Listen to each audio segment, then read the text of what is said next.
আসসালামু আলাইকুম ওয়ারাহমাতুল্লাহি ওয়াবারাকাতুহু। প্রিয় দর্শক শ্রোতা, আজকে আমরা জানব সূরা আল আজহাব আয়াত ৬৪ থেকে ৬৯। বিসমিল্লাহির রহমানির রাহিম।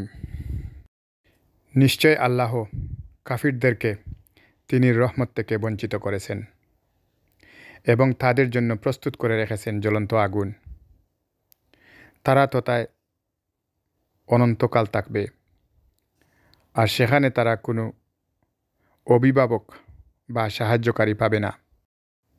যেদিন অগ্নিতে তাদের মুখমণ্ডল পরিবর্তন হয়ে যাবে, সেদিন তারা বলবে, হায়, আমরা যদি আল্লাহ এবং তিনির রসুলের অনুগত্য করতাম। তারা আরও বলবে, ও আমাদের প্রতিপালক, আমরা আমাদের নেতা এবং প্রভাবশালীদের অনুসরণ করেছিলাম এবং এরা আমাদের পথভ্রষ্ট করেছিল। ও আমাদের প্রতিপালক, এদের দ্বিগুণ শাস্তি দিন এবং তাদেরকে মহা অভিশপ্ত করুন। হে মুমিনগণ, মুসাকে যারা কষ্ট দিয়েছে, তোমরা তাদের মতো হও না।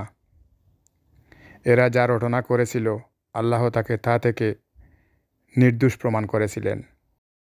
তিনি আল্লাহর নিকট নির্দোষ এবং মর্যাদাবান।